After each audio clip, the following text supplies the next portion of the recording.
Compañeros, buenas tardes. Espero que me escuchen adecuadamente.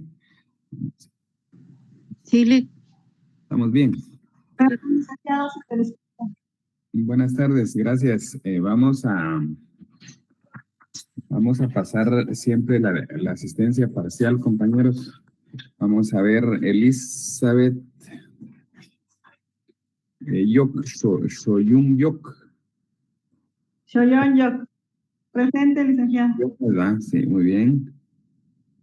Breni Lidumila Kaal. Presente, licenciado. Muy bien. Beverly Desiree Tige Morales. Ahí está.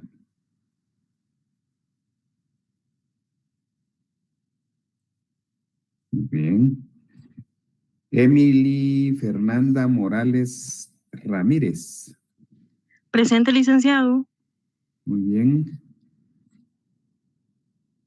José Batén Pineda.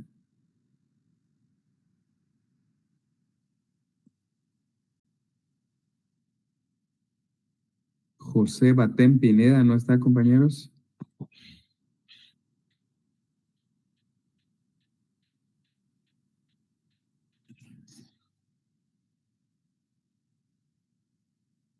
Cristian Daniel del Águila. Buenas tardes, licenciado. Presente. Muy bien, buenas tardes. Hanna Andrea Tomás Chicón. Presente, licenciado. Muy bien. Alexander Hernández Pérez.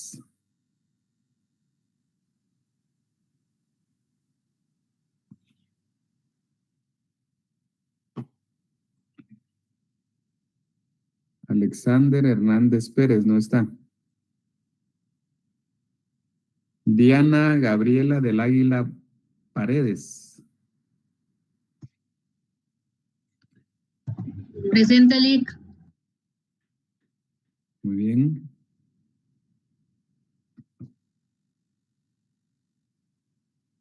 Magnolia Alejandra Silvestre Delgado. Presente, Lic. Muy bien.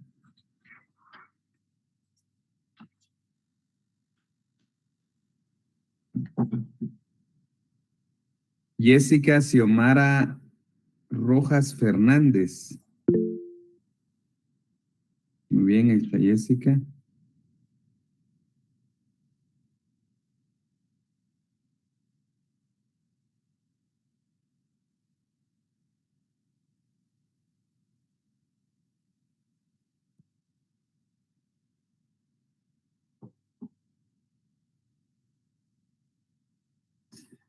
Daniela Alejandra Navas Samayoa. Buenas tardes, presente, licenciado. Buenas tardes. María Dora Reina Farfán. Buenas tardes, presente.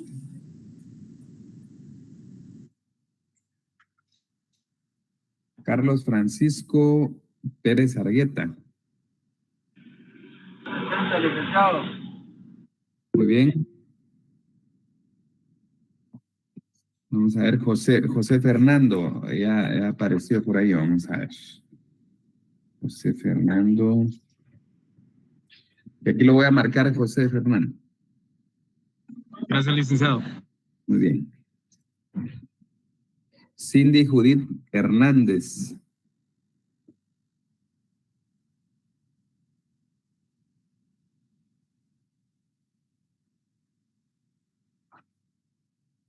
Cindy Judith Hernández, ¿no está?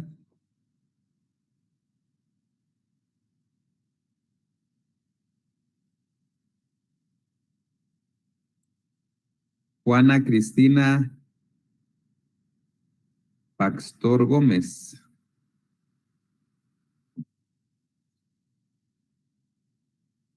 Presente, licenciado. Muy bien. Héctor Suyuk Martínez. Muy bien, ahí está Héctor. Pablo Sebastián Leiva. Presente, licenciado. Muy bien.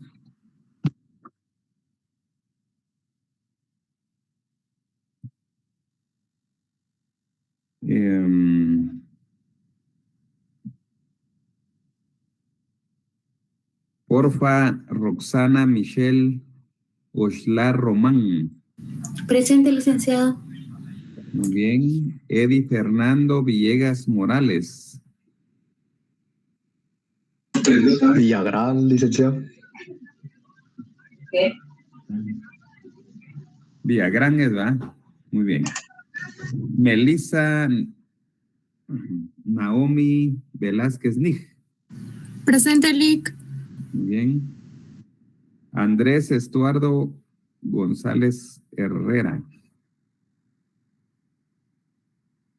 Andrés Estuardo González Herrera, ¿no está?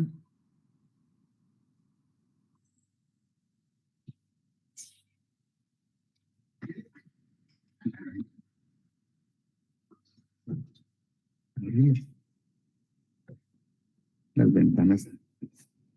Rodrigo Edmundo Guerrero Hernández. Presente, Lic. Buenas tardes. Alison Daniela Díaz López. Presente, licenciado. Muy bien. Y Heidi Fabiola de León Fuentes. Presente, licenciado. Muy bien. Bueno, hasta ahí vamos a dejar el tema de la asistencia, compañeros. Vamos a continuar con los temas que hemos venido trabajando. ¿Alguien me recuerda ahí en qué parte exactamente nos quedamos? ¿Cuál fue el último tema que estábamos platicando?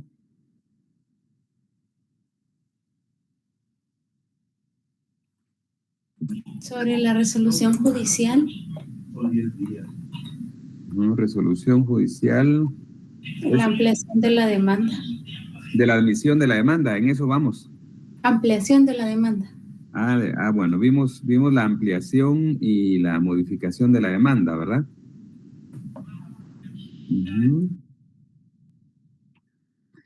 Bueno, entonces,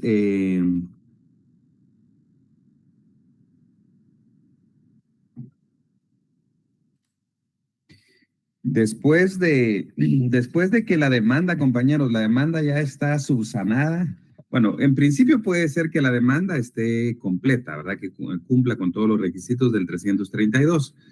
Pero en el caso que no los cumpliera, o en el caso que el interesado quiera agregar algunos aspectos de su demanda, pues amplía o modifica y entonces ya se admite para su trámite. Y en la admisión, me recuerdo que también ya habíamos hablado que cuando se admite para su trámite, en el caso del Departamento de Guatemala, el juzgado de primera instancia pluripersonal para la admisión de demandas es el que resuelve, emite la resolución y remite el expediente al juez que va a seguir conociendo, ¿verdad? De una vez también fija día y hora para la audiencia de juicio oral. Luego viene la etapa de emplazamiento, compañeros. Vayamos poniéndole como los títulos a las etapas. Esta es la etapa de emplazamiento. De eso vamos a hablar en este momento, el emplazamiento.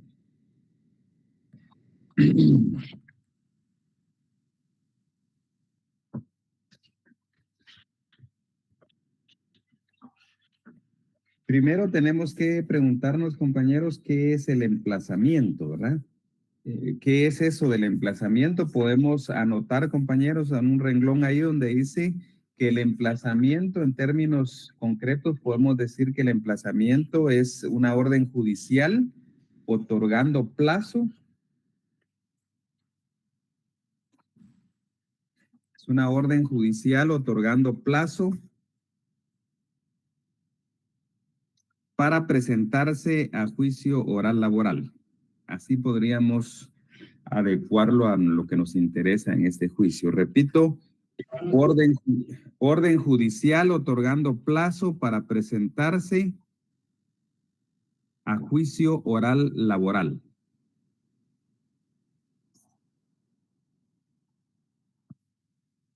Veamos el Código de Trabajo, compañeros, en el artículo 337. En el artículo 337,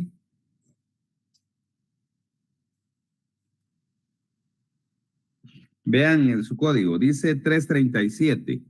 Entre la citación y la audiencia, está hablando de la primera audiencia, ¿verdad? Entre la citación y la primera audiencia debe mediar por lo menos 3 días. Ese es el emplazamiento, compañeros, ese plazo. Por lo menos 3 días, ¿verdad? En algunos casos son 3 meses y a veces ya casi 3 años, ¿verdad? En algunos procesos. Pero es el mínimo, no es el máximo. Dice por lo menos debe mediar 3 días. Entonces, estamos hablando del artículo 337 del Código de Trabajo que regula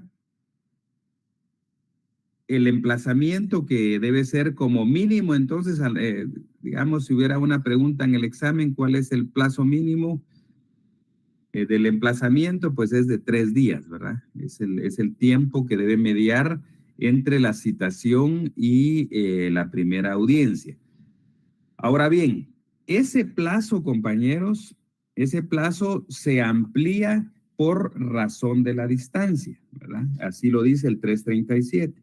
Esto quiere decir que, por ejemplo, si el juzgado de trabajo que resolvió está en la capital, pero al demandado, por ejemplo, hay que notificarle en Misco, por ejemplo, entonces la notificación no va a ser por parte del juzgado de la capital, sino que va a ser a través de un despacho, ¿verdad? Le libran un despacho al juez de paz del municipio correspondiente, que sería Misco, y este juez de paz, este juzgado de paz es el que va a notificar la demanda, ¿verdad? Entonces, ahí cuando la notificación o el acto procesal se va a realizar fuera de la población donde tiene asiento su tribunal, el tribunal correspondiente, que sería el juzgado de trabajo, entonces se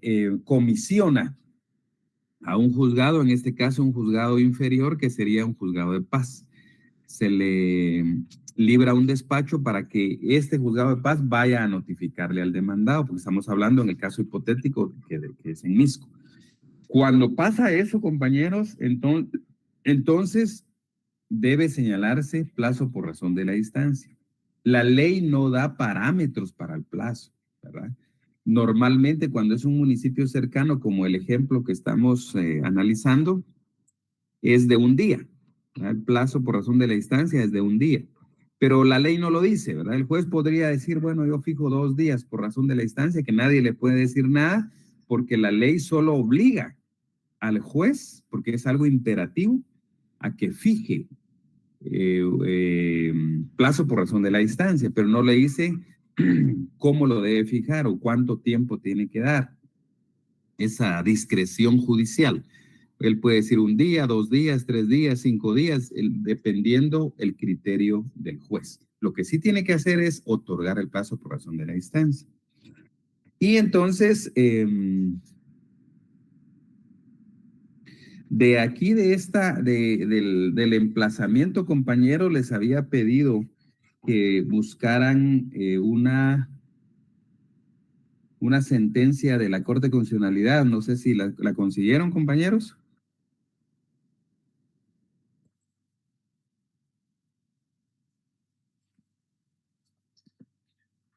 Sí consiguieron la sentencia que hablamos la última clase, que era la sentencia del expediente 3733-2008. ¿Alguien la consiguió, compañeros, o nadie? Vamos a ver, Marlene dice que sí. Bien, entonces, esa sentencia, compañeros, es una sentencia emitida por la Corte de Constitucionalidad ya hace algunos años, pero esta sentencia es interesante, compañeros, y es un caso que en el cual pues estuve yo participando como abogado asesor, en este caso del patrono, Entonces, esa sentencia tuvimos que llevar el caso hasta la Corte de Constitucionalidad, compañeros, y esa sentencia pues tiene bastante, digamos, es de bastante interés, porque lo que alegamos nosotros, compañeros, en el amparo es de que no se había observado el plazo por razón de la distancia, había una inobservancia de ese tema, ¿verdad? Por eso cabe ahora que estamos hablando del emplazamiento. Resulta, compañeros, que les voy a contar a grandes rasgos ese caso para que se ubiquen, ¿verdad? Ese fue un caso real, ¿verdad? Resulta que, vean,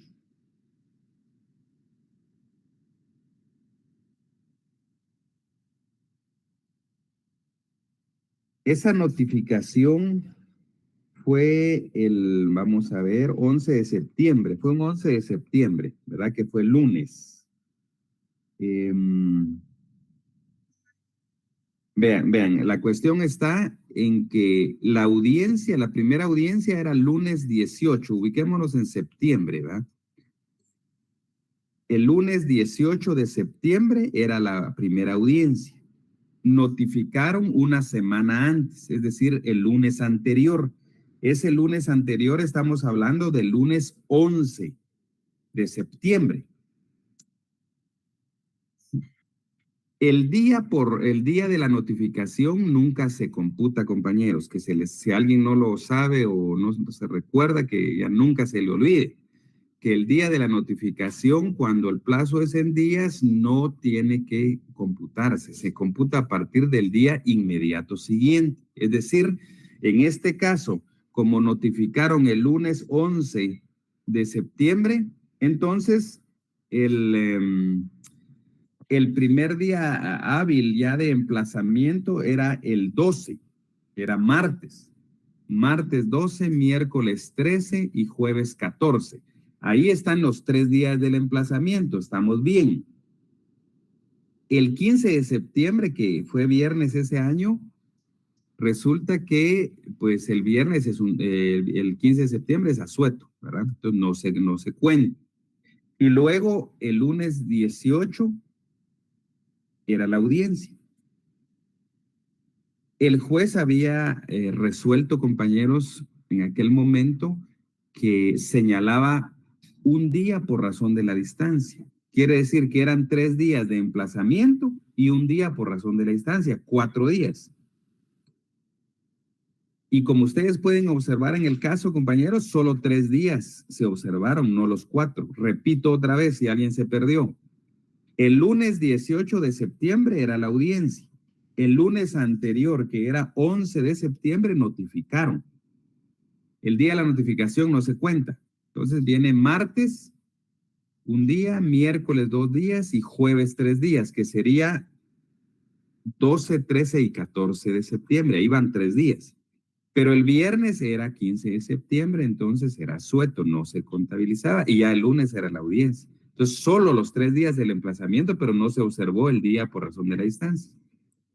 Y esto, compañeros, pues en aquel momento planteamos, bueno, el juzgado, nosotros no fuimos a la audiencia con el patrono, y el juzgado dictó la sentencia dentro de las 48 horas de confesión ficta, ¿verdad? La sentencia por confesión ficta que ya vimos la vez pasada, y entonces condenó al patrón. Sin embargo, la notificación se había hecho de una manera ilegal. Entonces, resulta que planteamos un recurso de nulidad ante el juzgado. El juzgado, pues, declaró sin lugar la nulidad, entonces nos fuimos a una apelación. La sala de apelaciones declaró sin lugar la apelación, y entonces fue donde planteamos el amparo. Y entonces, al final, compañeros, eso abrió este proceso que estamos mencionando, el amparo 3733 del año 2008.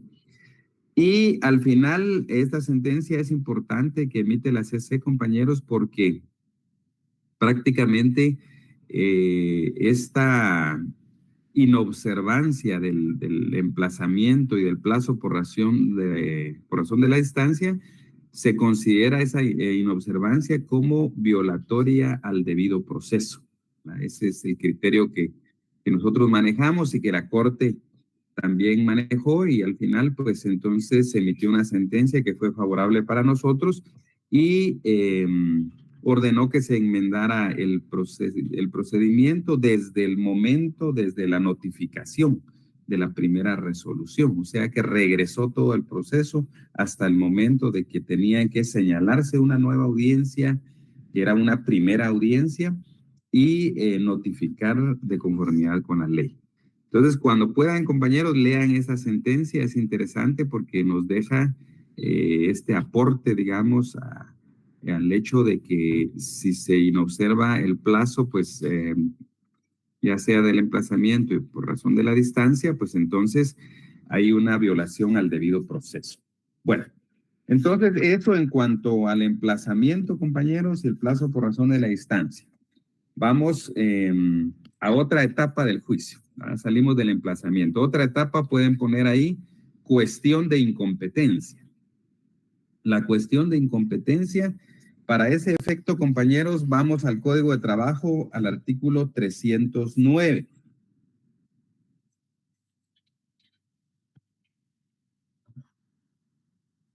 Vamos a leer el 309, compañeros. Vean su código. Dice, el que sea demandado o requerido para la práctica de una diligencia judicial ante un juez que estime incompetente por razón del territorio o de la materia, podrá ocurrir ante éste pidiendo que se inhiba de conocer el asunto o remita lo actuado al juez que corresponda. También podrá ocurrir ante el juez que considere competente, pidiéndole que dirija exhorto al otro para que se inhiba de conocer del asunto y le remita los autos. En ambos casos debe plantear la cuestión dentro de 3 días de notificado. Bien. Entonces, compañeros, primero, ¿qué es lo que regulan ahí? ¿Verdad? Ahí se regula la cuestión de incompetencia, ¿verdad? Aunque en la práctica tribunalicia algunos jueces admiten que se le denomine excepción, hay abogados que lo plantean como excepción de incompetencia, pero la ley no le dice excepción, le dice cuestión de incompetencia, ¿verdad?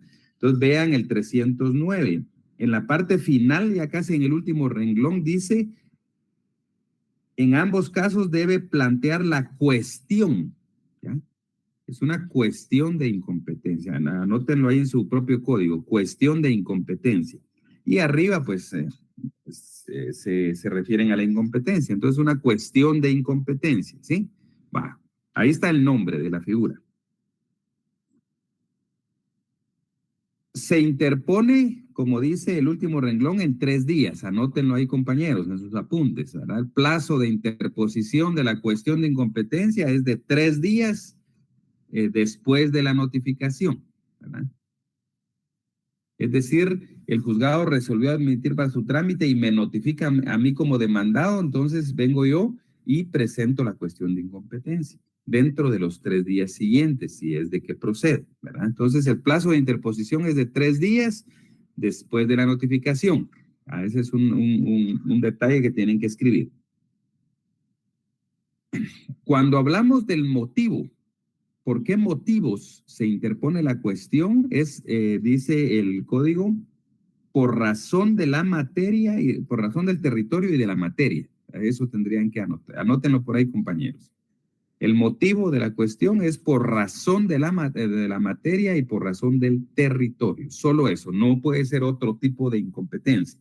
Solo tiene que ser el territorio o de la materia, ¿verdad? Y para entender esto, pues el territorio es una situación que determina la competencia. Por ejemplo, si el lugar de trabajo está en Palín, Escuintla, ya estamos hablando del departamento de Escuintla.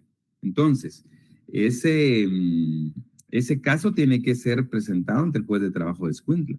Pero supongamos que alguien que porque vive en la capital viene y plantea la demanda ante los juzgados de trabajo de la capital, no obstante que el lugar de trabajo es en Palín, Escuintla. Entonces, ahí podríamos plantear una excepción, una cuestión de incompetencia por razón del territorio. alegando que el lugar de ejecución del trabajo es Palín Escuintla y que es un municipio de otro departamento y que tendrían que presentar la demanda allá, ¿verdad? No aquí en la capital, por ejemplo. Y la materia se refiere a que se considere que el asunto que se está ventilando no es laboral, ¿verdad? Sino que se considere, por ejemplo, en la práctica se da mucho esto, el planteamiento de la excepción de incompetencia por razón de la materia. Cuando algunos abogados, sobre todo del Estado, pues plantean cuestión de competencia por razón de la materia, indicando o con el argumento de que el asunto es de carácter administrativo y no de carácter laboral, ¿verdad? Esto estamos hablando de la materia. Para ellos no es laboral, sino que es administrativo. Entonces plantean una excepción de incompetencia por razón de la materia. Solo esos dos casos de procedencia hay. Puede ser territorio o materia. Otro tipo de incompetencias no se puede hacer valer. Bueno. Luego, en cuanto al trámite que debe seguirse, compañeros, el trámite es en la vía de los incidentes, ¿verdad? Eso no lo dice el artículo. Anótenselo ahí, compañeros, a la par del artículo del código. Anoten que es un incidente de conformidad con el 138 a 140 de la Ley del Organismo Judicial. Otra vez, 138 a 140, Ley del Organismo Judicial. Entonces, compañeros, esa cuestión de incompetencia se ventila de la manera que ustedes ya saben, ¿verdad? Que estudiamos para el primer parcial, ¿verdad? Que se plantea una excepción, que le confieren 2 días a la contraparte, que si se abre a prueba son 8 días, y luego el auto que resuelve el incidente, pues es en el plazo de 3 días, ¿verdad? Eso ya lo sabemos, ¿verdad? Que es a través de la vía incidental. Bien. Entonces, ahora, ¿y cuál es la razón por qué es un incidente? ¿Verdad? ¿Por qué es un incidente si no lo dice el código? Hay que recordar que la Ley del Organismo Judicial, compañeros, establece que aquellas cuestiones que sean accesorias a los procesos y que no tengan una vía procesal determinada, pues entonces se tramitan o se ventilan a través del juicio de un incidente. Bien. Entonces, ahí salimos, compañeros, de la cuestión de competencia. Espero que hayan anotado los fundamentos, el 309 Código de Trabajo y el incidente 135 a 140, Ley del Organismo Judicial. Bueno.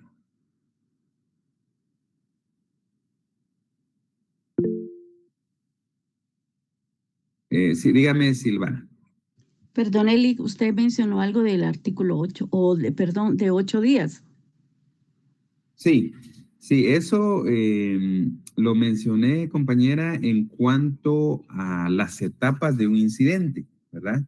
Las etapas de un incidente, y ya lo platicamos en el primer parcial, en el sentido de que todo incidente, ¿verdad? Cualquier incidente en cualquier materia, con fundamento en la Ley del Organismo Judicial, se plantea el incidente ofreciendo los medios de prueba oportunos y se le pide al juez que al admitir para su trámite ese incidente le confiera 2 días a la parte contraria.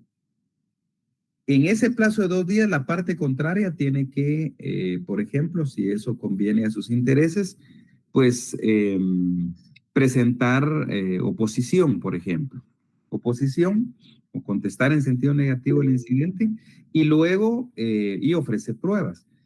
Luego el juez abre a prueba por el plazo de 8 días y vencido ese plazo, pues entonces hay 3 días para dictar sentencia. Perdón, dictar el auto que resuelve el incidente, no es sentencia, es auto. Bien, ese es, por ahí le mencioné los 8 días, ¿verdad? Entonces, cuando un incidente es de hecho, es decir, que se va a abrir a prueba, entonces son 8 días el periodo de prueba, ¿verdad? Entonces, ojo con eso, compañeros, porque puede ser que todavía se les pregunte en el segundo parcial, ¿verdad? Son 2 días de audiencia a la parte contraria, 8 días de prueba y 3 días para dictar el auto. Eso si es un incidente de hecho. Si fuera un incidente de derecho, no hay prueba. Entonces, solo son 2 días para la parte contraria y luego 3 días para emitir el auto que resuelva el incidente sin que haya prueba, porque es un incidente de derecho. Eso lo dice la ley del organismo judicial. Sí, Madeline. A lo referente a la solicitud del 309, ¿cómo dijo que se le denominaba? Una excepción. Una cuestión de incompetencia, exacto. Gracias. Ahí casi en el último renglón del primer párrafo dice plantear la cuestión. Por eso es de que si el planteamiento es técnico, tendría que decir comparezco a plantear cuestión de incompetencia. Me imagino que más de alguno de ustedes, de tantos expedientes que se buscaron del juicio ordinario laboral, supongo que algunos encontraron esta figura, ¿verdad? De la cuestión de incompetencia, ¿verdad? Bueno, vamos a seguir, compañeros. Y el auto de esta cuestión de competencia es apelable, ¿verdad? Esa es la última característica, ¿verdad? Bueno, anótenlo por ahí, compañeros, que es apelable, el auto de la cuestión de incompetencia. Vamos entonces, compañeros, ya a platicar de la primera audiencia, ¿verdad? ¿Qué actuaciones procesales se realizan en la primera audiencia? Entonces salimos ya de la etapa de cuestión de incompetencia. Por supuesto que la cuestión de competencia es una cuestión opcional, ¿verdad, compañeros? Y le corresponde al demandado, ojo, ¿verdad? Es el demandado el que plantea la cuestión de incompetencia y es opcional, es decir, si procede, pues lo hará, si no, pues en muchos casos no hay cuestión de incompetencia, ¿verdad? Pero lo explicamos porque en ese momento procesal es de que se realiza la cuestión de incompetencia. Luego vamos a la primera audiencia, compañeros. Vamos a la primera audiencia para poder platicar de qué ocurre en la primera audiencia. Tratemos de poner mucha atención y hacer anotaciones, fundamentos, compañeros, para que podamos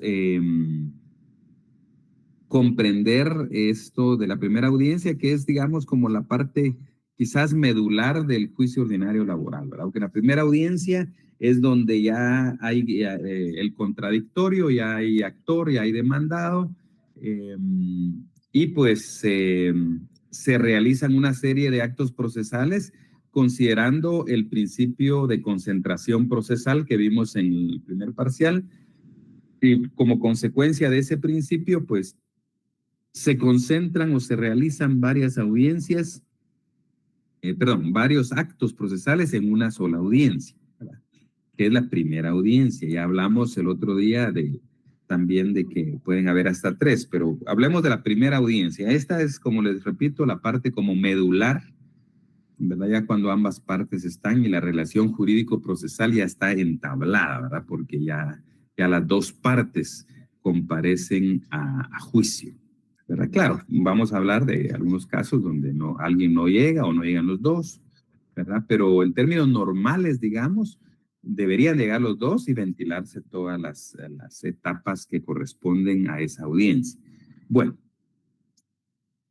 entonces podemos ir numerando si ustedes quieren o para efectos de tener más claridad. El número 1 en esa audiencia es la identificación de las partes y sus abogados, ¿verdad? Esa es la primera cuestión que pasa. Y esto, pues, anótenlo y comprendámoslo bien, compañeros, porque esto es algo que necesariamente tienen que saber y, pues, en un momento dado ya sea como pasantes del bufete popular o como abogados, en su momento van a tener que afrontar una audiencia de esta naturaleza. Vamos a tratar de platicarla, pues así por partes, ¿verdad? Bien detallado. Entonces, número 1, lo primero que hace el juez es que las partes se identifican, sabemos que es con DPI, y los abogados con su carnet, ¿verdad? En el caso que hayan abogados. Hay que recordar que no es obligatorio que haya abogados en este tipo de juicios. Pero si llega la parte procesal y su abogado, entonces DPI para la parte y carnet para el abogado. Bueno, esa es la primera parte. Un numeral 2, por ejemplo, compañeros, es la primera invitación a conciliar, ¿verdad? Hay que recordar, compañeros, que el derecho del trabajo es eminentemente conciliador, dice el Código de Trabajo. Entonces, esto quiere decir, compañeros, de que el juez, fíjense que el Código de Trabajo no dice, hay una fase obligatoria de conciliación, ¿verdad? Que hay que agotar, pero es más adelante. Pero por eso le llamamos en la práctica primera invitación a conciliar, ¿verdad? Porque esta primera invitación a conciliar es una invitación con fundamento en el artículo 66, inciso E, anótenlo, 66, inciso E, de la ley del organismo judicial. Esta ley del organismo judicial ya hablamos que es una ley de carácter general, procesal general, y entonces le da en el 66, se refiere a las facultades que tienen los jueces en general, todo juez, ¿verdad?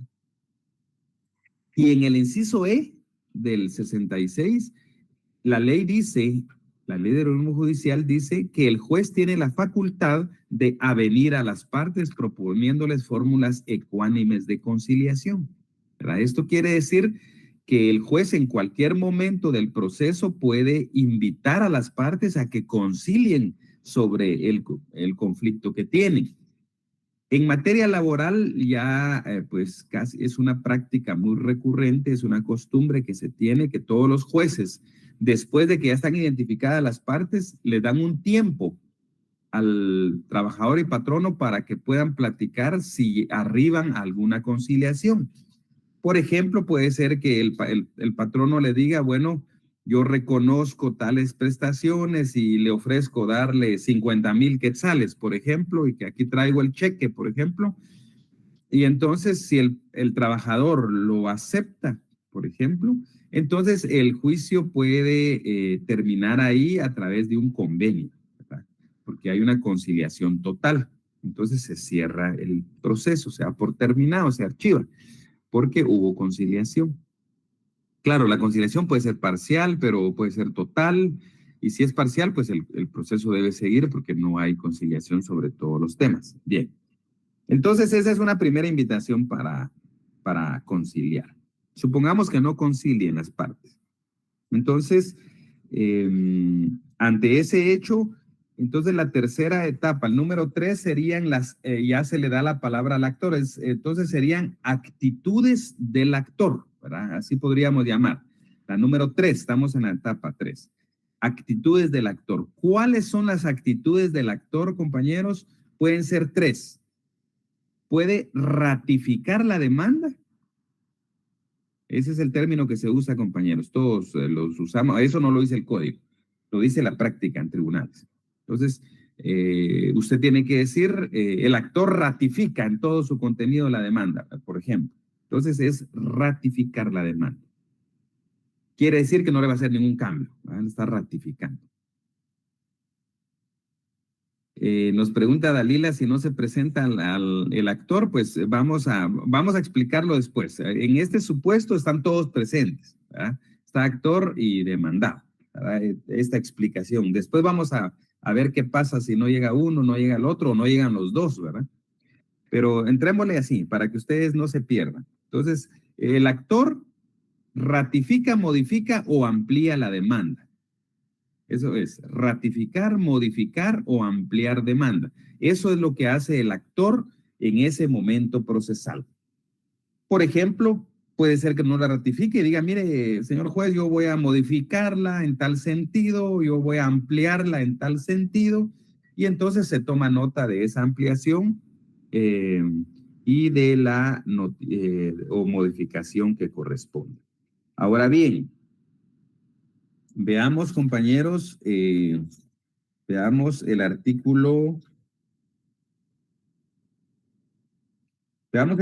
338 en el segundo párrafo. Dice, la contestación de la demanda y la reconvención en su caso podrán presentarse por escrito hasta el momento de la primera audiencia. Si en el término, ahí subrayen eso, compañeros, estamos hablando 338, segundo párrafo. Si en el término comprendido entre la citación y la primera audiencia o al celebrarse esta, es decir, en ese momento que estamos hablando ya en la audiencia, dice, si el actor ampliare los hechos aducidos o las reclamaciones formuladas, a menos que el demandado manifieste su deseo de contestarla, lo que se hará constar, el juez suspenderá la audiencia y señalará una nueva para que las partes comparezcan a juicio oral. Entonces, aquí está, este es un error, pienso yo, del legislador, compañeros. Aquí debió haber dicho que si se amplía o se modifica la demanda, pues se suspende la audiencia, salvo que la contraparte quisiera que se continuara a contestar, no obstante esa ampliación o modificación. Siempre he considerado que este artículo es erróneo, pero lo dice de esa manera. Dice que entonces repitamos, si se amplían los hechos aducidos o reclamaciones formuladas, se suspende la audiencia, dice El juez suspende la audiencia porque el actor está modificando o ampliando su demanda en esos apartados. Salvo que el que va a contestarla, es decir, el demandado diga que no hay ningún inconveniente y que él va a contestar y que continúe la audiencia. Para eso es lo que nos dice el 338 en su segundo párrafo. Bueno, supongamos, compañeros, que se ratificó, hubo ratificación de la demanda. Entonces viene ya las actitudes del demandado. ¿Cuáles son las actitudes del demandado? Entonces estamos ya a otro numeral, ¿verdad, compañeros? Otra etapa. Actitudes del demandado. Inciso A, podríamos poner que previo a contestar la demanda interpone las excepciones dilatorias. ¿Verdad? Previo, estamos hablando antes de. Previo a contestar la demanda interpone excepciones dilatorias. Esa es una posibilidad, ¿verdad? De plantear las excepciones dilatorias. En este caso, compañeros, el planteamiento de las excepciones dilatorias es en ese momento procesal. Digamos, a la pregunta, ¿cuál es el momento procesal para plantear excepciones dilatorias? Es previo a contestar la demanda, ¿verdad? Porque así lo dice la ley, previo a contestar la demanda. Sí, dígame, Madeline. ¿Cuáles serían las excepciones dilatorias? Bien, esa es una buena pregunta. Vamos a... les voy a detallar algunas otras cosas y dentro de eso les voy a decir cuáles son las excepciones dilatorias. Primero tenemos que preguntarnos cuál es el objeto. ¿Para qué son las excepciones dilatorias? No es para retardar el proceso, como muchos dicen. Vamos a retardar el proceso, vamos a ganar tiempo y vamos a plantear excepciones dilatorias. No es eso. El objeto de la excepción dilatoria, compañeros, es depurar el proceso. Anoten, objeto de la excepción dilatoria, depurar el proceso.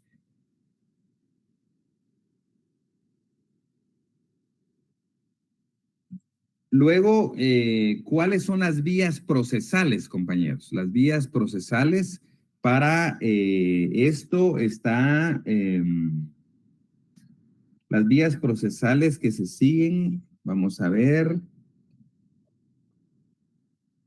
Vean el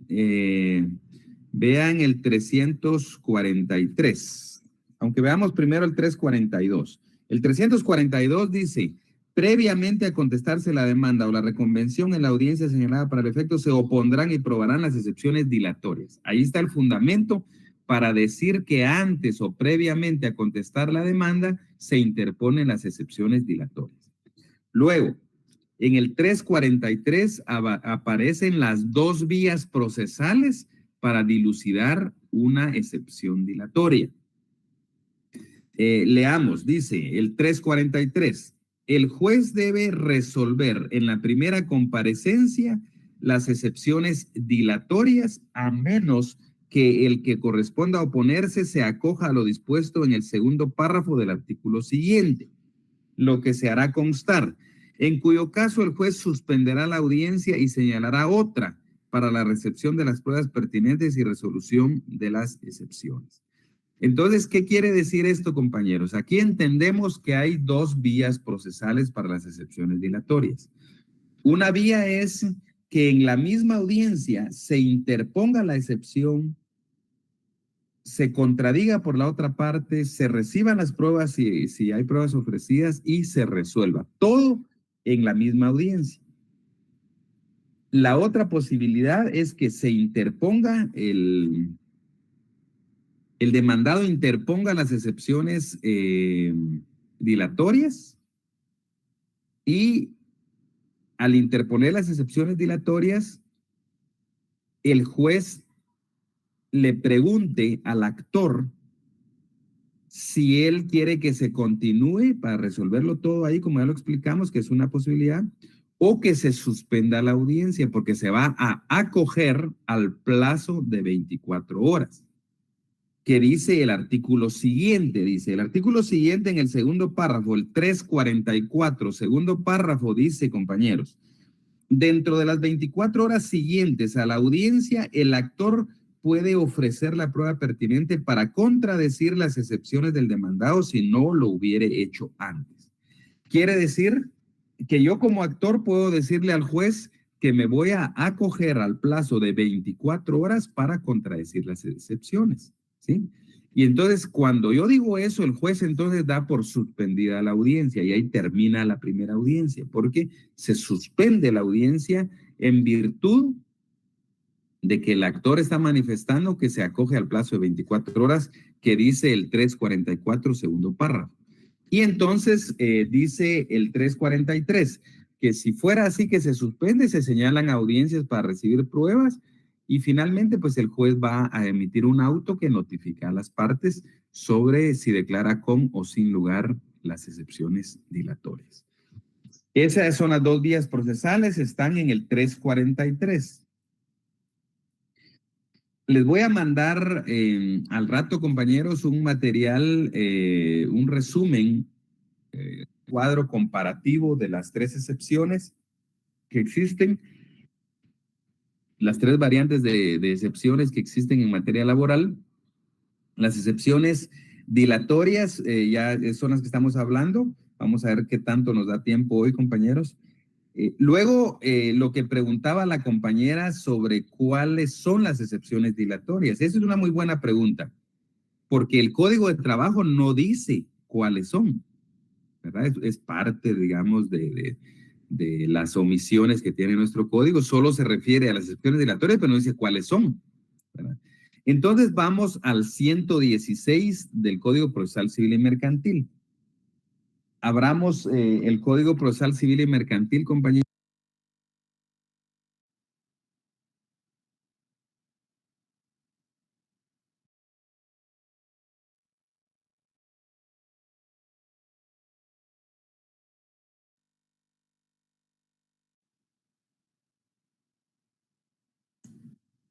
Bien, abramos entonces, compañeros, el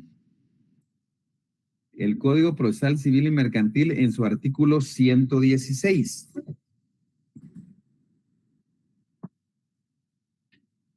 Vean, en el 116 dice, se refiere a las excepciones previas. En el 116 dicen, vean en su código, excepciones previas. El demandado puede plantear las excepciones previas, siguientes excepciones previas. Número 1, incompetencia. Esa, compañeros, esa incompetencia no es dilatoria. Ya hablamos que es una cuestión de incompetencia que se presenta dentro de los 3 días siguientes a la notificación de la demanda. Entonces, no puede ser considerada una excepción dilatoria, ¿verdad? La incompetencia, porque ya hablamos que se plantea como cuestión de incompetencia y es en otro momento procesal. Pero de ahí, las que siguen sí se toman como dilatorias, que sigue la litispendencia para la compañera que preguntó cuáles son. Está la litispendencia, la demanda defectuosa, la falta de capacidad legal, falta de personalidad, falta de personería. Hasta ahí podríamos quedarnos, ¿verdad? Repitiendo, 116, numeral 2, 3, 4, 5, 6. Esas son las que consideramos en materia laboral como excepciones dilatorias, ¿ya? La otra es muy cuestionada, la de falta de cumplimiento de la condición o el plazo a que estuviera sujeto el derecho por razones de que en laboral no podría aplicarse eso, son temas de derecho civil. Entonces decimos que el 116 del 2 al 6 serían las excepciones dilatorias.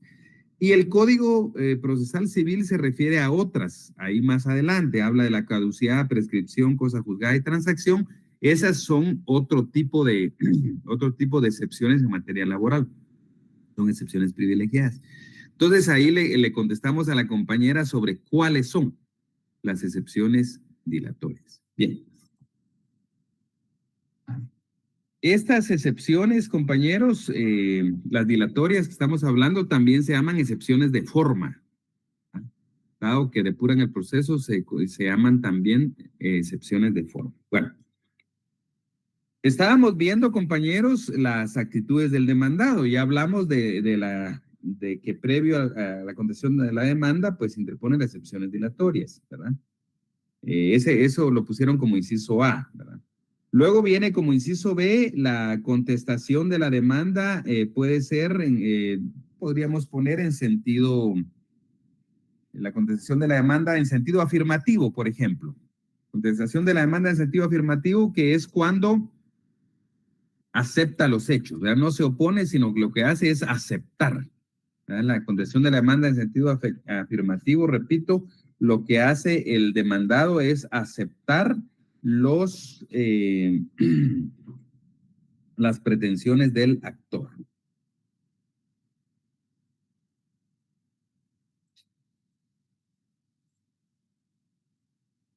Y el fundamento legal está en el 340, tercer párrafo. 340, tercer párrafo, que dice: si el demandado estuviera de acuerdo con la demanda en todo o en parte, ¿verdad? Ahí está la contestación de la demanda en sentido afirmativo, porque la parte procesal está de acuerdo con lo que está reclamando el actor, ¿verdad? Entonces, anotemos ahí en su código que es la contestación en sentido afirmativo. Entonces, estaríamos, sí, Alexia. Sí, disculpe, me perdí un poco. Lo que está hablando ahorita es después de las actitudes del demandado. No, estamos todavía en las actitudes del demandado. Todavía, ok. La primera actitud dijimos que era plantear excepciones dilatorias. La segunda actitud es ya contestar la demanda. Okay. Y esta es una variante, puede contestarla en sentido afirmativo, que es aceptar las pretensiones del actor, que estamos hablando del 340, tercer párrafo, ¿verdad? Que se refiere a la contestación en sentido afirmativo. Pero la otra actitud sería la contestación de la demanda en sentido negativo, ¿verdad? Que esto equivale a una oposición, ¿verdad? Y como fundamento a la contestación de la demanda en sentido negativo, podemos tomar en consideración el artículo 338, que dice: si el demandado no se conforma con las pretensiones del actor, debe expresar con claridad en la primera audiencia los hechos en que funda su oposición. Ojo, subrayemos ahí, que fundamenta su oposición, por eso es en sentido negativo. Pudiendo en este mismo acto convenir al actor, reconvenir al actor, ¿verdad? Entonces, eso es la contestación de la demanda en sentido negativo, repito. Contestación de la demanda en sentido negativo es el 338, que es una oposición a las pretensiones. En el sentido afirmativo es una aceptación de las pretensiones. Aquí, en sentido negativo, es una oposición a las pretensiones del actor. Bueno.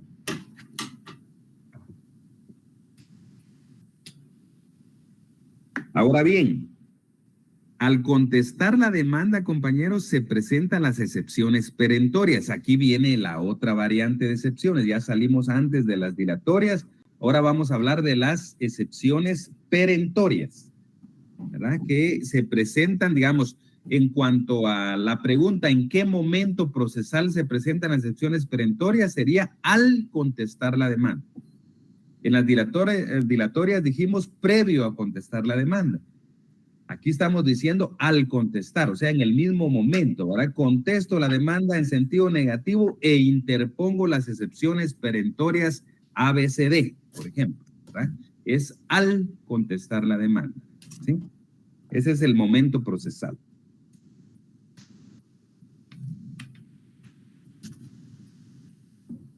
Veamos...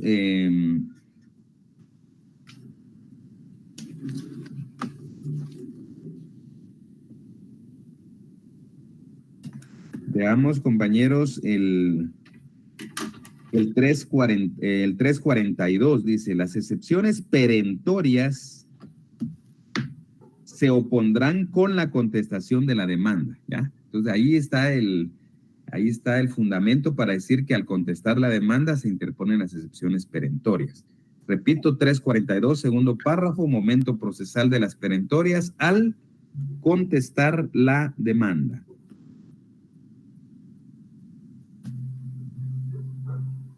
Ahora bien, ahora hablemos algo de las perentorias. Las perentorias se llaman también excepciones materiales o de fondo. Eso así lo dice la doctrina, ¿verdad? No, nuestra ley solo le dice perentorias, pero la doctrina pues le dice excepciones materiales o de fondo también a estas excepciones. ¿Y cuál es el objeto? ¿Para qué sirve una excepción perentoria? ¿Verdad? Eso lo podríamos preguntarnos, ¿para qué sirven? Entonces, en este caso es que el objeto es atacar la pretensión de fondo del actor. Anótenlo ahí, compañeros. El objeto de la excepción perentoria es atacar la pretensión de fondo del actor, ¿verdad?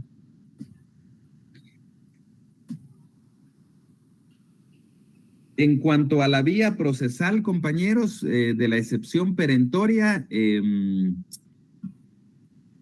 una vez que se presente la excepción perentoria, se tienen las 24 horas para contradecirla, ¿verdad? Eso con fundamento en el artículo que ya habíamos leído, que sería el 344, segundo párrafo, ¿verdad?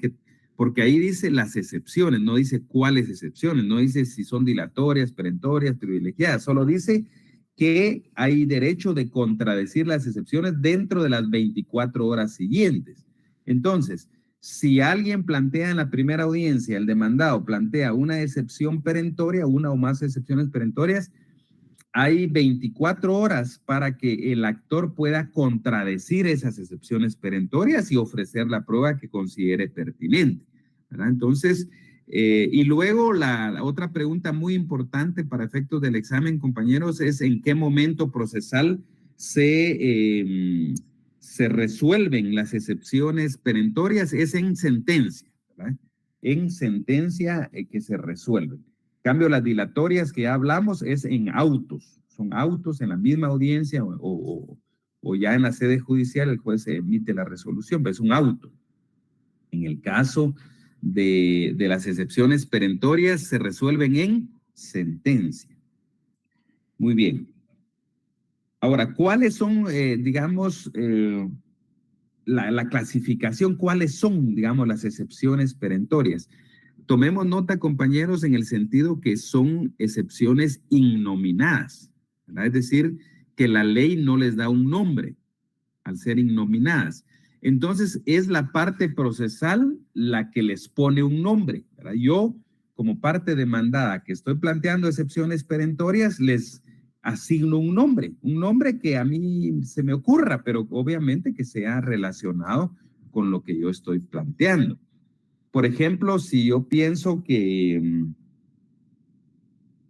hay un ajuste salarial ahí que es improcedente, el que está reclamando el actor, yo podría interponer una excepción que podría llamarle improcedencia del ajuste salarial reclamado, por ejemplo. Le puedo dar yo esa denominación a la excepción.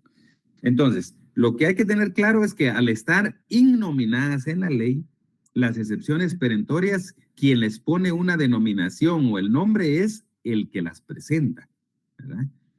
Les da un nombre a esas excepciones. Por eso se llaman innominadas en la ley y entonces es el interesado el que les asigna un nombre. Bueno, las nomina.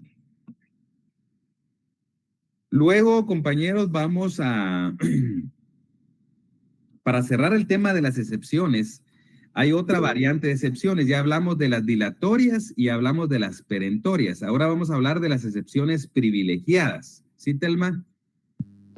Pueden ser las dos partes que las puedan presentar, tanto el actor como el demandado. No. Escuchen y anótenlo, compañeros. Toda excepción la plantea el demandado. Solo el demandado tiene esa facultad de presentar excepciones, no el actor. Entonces, la excepción se considera, compañeros, y gracias por la pregunta, esto nos permite explicar que la excepción se considera en el derecho como un medio de defensa del demandado. Medio de defensa del demandado es la excepción. Volvamos a las excepciones privilegiadas. Las excepciones privilegiadas, estas la ley no les dice privilegiadas, ojo con eso, es la doctrina la que les ha puesto privilegiadas, ¿verdad? ¿Y por qué se llaman privilegiadas, compañeros? Porque se pueden interponer en cualquier estado del proceso, ¿verdad? No es como las dilatorias y las perentorias que deben necesariamente presentarse en un momento procesal específico dentro del juicio, sino que las excepciones privilegiadas se interponen en cualquier estado del proceso, ¿verdad? En ese sentido, compañeros, pues al ser en cualquier estado del proceso, por eso se le ha llamado la doctrina privilegiadas, pero ojo, la ley no le dice privilegiadas. Las dilatorias y perentorias sí así les llama el Código de Trabajo, pero las privilegiadas es la doctrina que les puso privilegiadas. Y están en el fundamento 342, segundo párrafo, que dice, compañeros, las excepciones perentorias se opondrán con la contestación de la demanda o la reconvención. Eso se refiere a las excepciones perentorias. Pero de ahí en adelante, escuchen lo que dice. Pero las nacidas con posterioridad se podrán oponer en y las de pago, prescripción, cosa juzgada y transacción se podrán interponer en cualquier tiempo, mientras no se haya dictado sentencia en segunda instancia. Por eso son privilegiadas. Ahí está el fundamento para que se consideren privilegiadas. Dice que en cualquier estado del procedimiento, mientras no se haya dictado sentencia en segunda instancia. ¿Cuáles son? Como preguntaba la compañera hace un rato, ¿cuáles son las dilatorias? Ahora diríamos, ¿cuáles son las privilegiadas? Son las que están ahí. Las que nacen con posterioridad, las de pago, prescripción, cosa juzgada y transacción. Esas son las excepciones privilegiadas. Es una definición doctrinaria. El objeto de la excepción dilatoria es igual que la excepción perentoria, es decir, atacan el fondo de la pretensión del actor. Es lo mismo que una perentoria, atacan el fondo. Y ya dijimos que en cuanto a la oportunidad procesal, en cualquier estado del proceso, en cualquier momento, siempre se dan las 24 horas de audiencia para contradecir las excepciones. Eso la ley lo manda. Se pueden contradecir.